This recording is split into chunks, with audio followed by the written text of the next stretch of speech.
श्री शिवाय नमस्तुभ्याम हर हर महादेव। दोस्तों देखिए, आज का ये वीडियो बहुत ही ज़्यादा खास होने वाला है, बहुत ही ज़्यादा विशेष होने वाला है। क्योंकि अगर आपकी ऐसी कोई मनोकामना है जो काफ़ी समय से पूरी नहीं हो रही है, उपाय कर कर के थक चुके हो लेकिन अभी तक आपकी वह मनोकामना पूरी नहीं हुई है, आपके घर से बीमारी जाने का नाम ही नहीं ले रही है, आपने हर तरह के उपाय करके देख लिए परंतु फिर भी आपके घर में धन की बढ़ोतरी नहीं हो रही है, धन में वृद्धि नहीं हो रही है, तो यह वीडियो आपको ज़रूर देखना चाहिए। खासकर जो भी मेरी माताएं बहनें इस वीडियो को देख रही है, उन्हें अपने परिवार के लिए इस उपाय को जरूर करना चाहिए। अपने परिवार में सुख समृद्धि लाने के लिए, धन धान्य की बढ़ोतरी के लिए, अपने घर परिवार से रोग बीमारी कलेश इन सभी को दूर करने के लिए आपको पंचजल वाला यह उपाय जरूर करना चाहिए।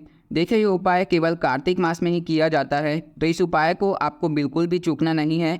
बहुत ही ज़्यादा विशेष उपाय होने वाला है। तो उपाय कब और कैसे करना है, सारी चीज़ आपको पूज्य गुरु जी की कथा से सुनकर ही आपको पूरे विस्तार से बताऊंगा। परंतु उससे पहले आप सभी से एक छोटी सी प्रार्थना थी कि जो लोग चैनल पर पहली बार आए हैं, चैनल को जरूर सब्सक्राइब कीजिएगा और वीडियो को लाइक करके कमेंट बॉक्स में हर हर महादेव जरूर लिखिएगा। इस पूरे वीडियो के अंदर हम 3 महाउपाय के बारे में बात करेंगे जो आपकी अलग अलग मनोकामना पूर्ति के लिए होगा। तो चलिए बात करते हैं पहले वाले उपाय की तरफ। तो पहला वाला उपाय आपकी मनोकामना पूर्ति के लिए होगा। देखिए, अगर आपकी ऐसी कोई मनोकामना है जो काफ़ी समय से पूरी नहीं हो रही है, आपने अष्टमी कर ली, प्रदोष कर ली, शिवरात्रि कर ली, परंतु अभी तक आपकी वह मनोकामना पूरी नहीं हुई है, तो मात्र आपको यह पंचजल वाला उपाय जरूर करना चाहिए। आपकी जो भी मनोकामना होगी पूरी जरूर होगी। तो इस उपाय के लिए सबसे पहले आपको लेना है बेलपत्र। अब बेलपत्र आपको कितने लेने हैं, तो मात्र आपको 2 बेलपत्र लेने हैं जो कि कहीं से भी खंडित नहीं होना चाहिए। अब आपको लेना है मात्र 1 लोटा शुद्ध जल। अपने घर का तांबे के लोटे में जिस कलश से आप जल पीते हैं उसी कलश से आपको 1 लोटा जल ले लेना है। अब ध्यान से सुनना, इस 1 लोटे जल में आपको मिलाना है थोड़ा सा गंगा जल। यदि आपके घर में गंगा जल नहीं है तो आप कोई भी पवित्र नदी का जल इस 1 लोटे जल में मिला सकते हैं। इतना आपने कर लिया। फिर इन दोनों चीज़ों को लेकर के प्रदोष काल के समय आपको चले जाना है देवादिदेव महादेव जी के मंदिर शिवलिंग के पास। उत्तर दिशा नॉर्थ डायरेक्शन में खड़े होकर के जो भी आपको पूजा अर्चना करनी है वह आप कर लीजिएगा, क्योंकि उपाय के बाद आपको पूजा नहीं करनी है, उपाय के पहले ही आपको पूजा करनी है। ठीक है, वह कर लिया। अब उसके पश्चात ध्यान से सुनना, आपके पास में जो 2 बेलपत्र है उसमें से 1 बेलपत्र को आपको कैसे पकड़ना है, तो ध्यान से समझना।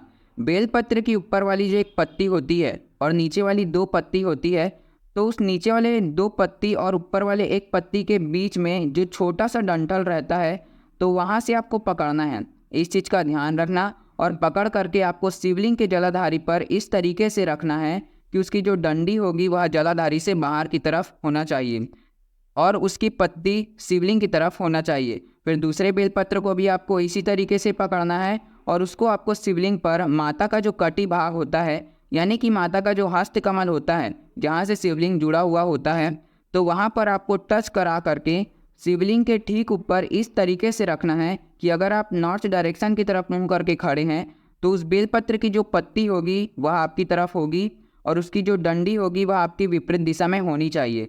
इस चीज़ का ध्यान रखना। तो बेलपत्र आपने अर्पित कर दिया। अब इसके पश्चात आप जो 1 लोटा जल लेकर के आए हैं जिसमें आपने पवित्र नदी का जल मिलाया है, तो उसे आप अपने दोनों हाथों में से पकड़ना और अपना नाम और गोत्र बोल करके और अपनी मनोकामना कह करके उस 1 लोटे जल को सबसे पहले आप जो जलाधारी पर आपने बेलपत्र समर्पित किया है वहाँ पर अर्पित करना।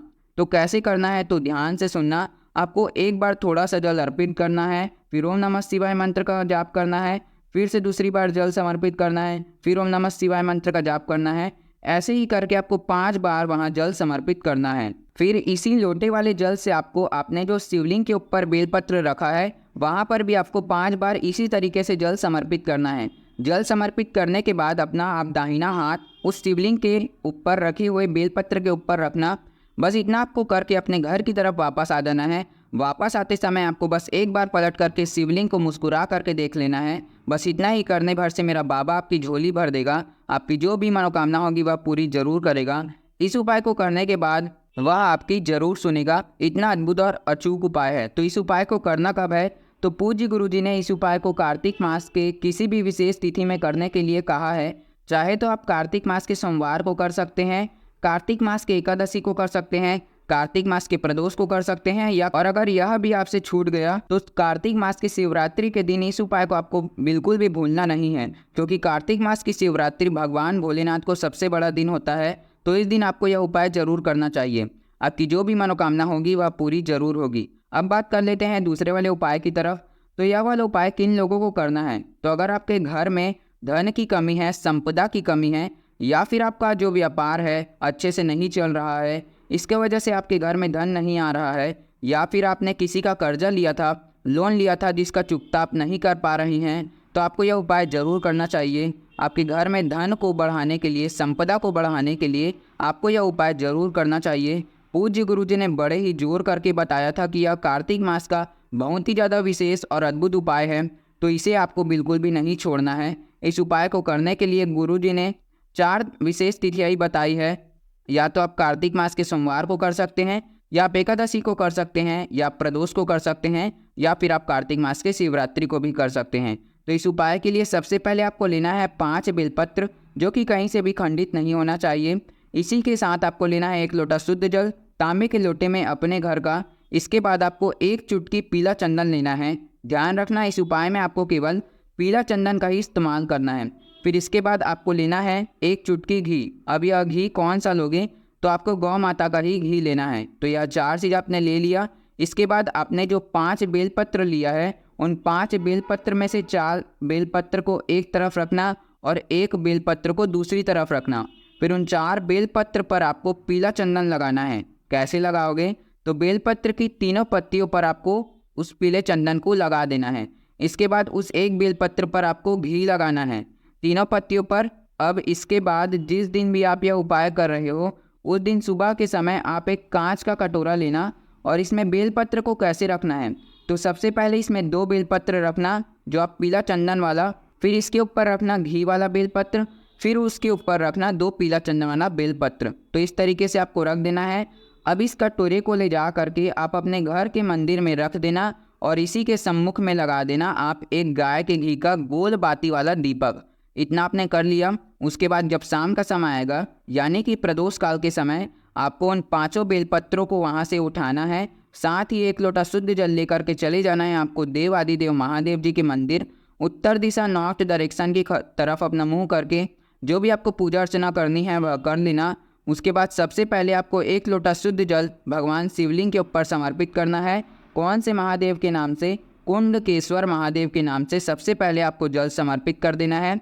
अब इसके पश्चात आपको उन 5 के 5 बेलपत्र को एक साथ उठाना है और 5 बेलपत्र को आपको शिवलिंग के ऊपर समर्पित कर देना है, जिसकी डंडी रहेगी जलाधारी की तरफ, बड़ी वाली पत्ती रहेगी आपकी तरफ, और जिस तरफ आपने चंदन और घी लगाया था वह नीचे की तरफ रहेगा।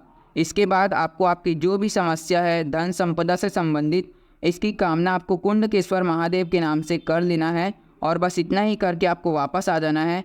पूज्य गुरुदेव ने कहा कि इस उपाय को करने का एक विशेष नियम है कि अगर आप इस उपाय को सोमवार के दिन कर रहे हैं तो लगातार 5 सोमवार को आपको यह उपाय करना है, और अगर शिवरात्रि को कर रहे हैं तो लगातार 5 शिवरात्रि को आपको यह उपाय करना है। प्रदोष को कर रहे हैं तो 5 प्रदोष करना है, और अगर एकादशी को कर रहे हैं तो 5 एकादशी करना है। तो इस नियम से आपको यह उपाय करना है। आप चाहो तो 1 सोमवार 2 प्रदोष इस तरीके से भी कर सकते हैं। तो गुरुदेव ने कहा कि यह कार्तिक मास का इतना विशेष और अद्भुत उपाय है कि इस उपाय को करने के बाद भगवान कुंडकेश्वर महादेव आपकी मनोकामना जरूर पूरा करते हैं। आपकी जो भी धन संपदा से संबंधित समस्या है उसे जरूर पूरा करते हैं। इतना अद्भुत और अचूक उपाय है, एक बार जरूर करिएगा। अब बात कर लेते हैं तीसरे वाले उपाय की तरफ। तो देखिए तीसरा वाला उपाय किन लोगों को करना है? तो अगर आपके घर परिवार में बल की कमी है, बुद्धि की कमी है, विद्या की कमी है, अगर आप चाहते हैं कि आपके पति में, आपके बच्चे में बल भी हो, विद्या भी हो, तो आपको यह उपाय जरूर करना चाहिए। तो इस उपाय के लिए सबसे पहले आपको मात्र 1 बेलपत्र ले लेना है, जो कि कहीं से भी खंडित नहीं होना चाहिए, और इसी के साथ आपको लेना है 1 लोटा शुद्ध जल, तांबे के लोटे में अपने घर का। फिर इन दोनों चीज़ों को लेकर के सबसे पहले आपको चले जाना है महादेव जी के मंदिर नंदी महाराज के पास, और उनका जो उठा हुआ पैर होता है तो वहाँ पर आपको इस बेलपत्र को समर्पित करना है, जिसकी डंडी बाहर की तरफ रहेगी। फिर उसी बेलपत्र को आप उठाना और नंदी महाराज के मस्तक में छुआ करके आप उसे भगवान शिव के शिवलिंग में समर्पित कर देना, जिसकी डंडी रहेगी जलाधारी की तरफ। उसके बाद आखिर में आप 1 लोटा शुद्ध जल भगवान शिव के शिवलिंग के ऊपर ओम नमः शिवाय या श्री शिवाय नमस्तुभ्यम के मंत्र का जाप करते हुए समर्पित कर देना। फिर महादेव से प्रार्थना करना कि हे महादेव, इस बेलपत्र को मैं औषधि के रूप में उठा रही हूँ आप महादेव से प्रार्थना करना कि मेरे पति है, मेरे बच्चे हैं, उनमें बल की कमी है, बुद्धि की कमी है।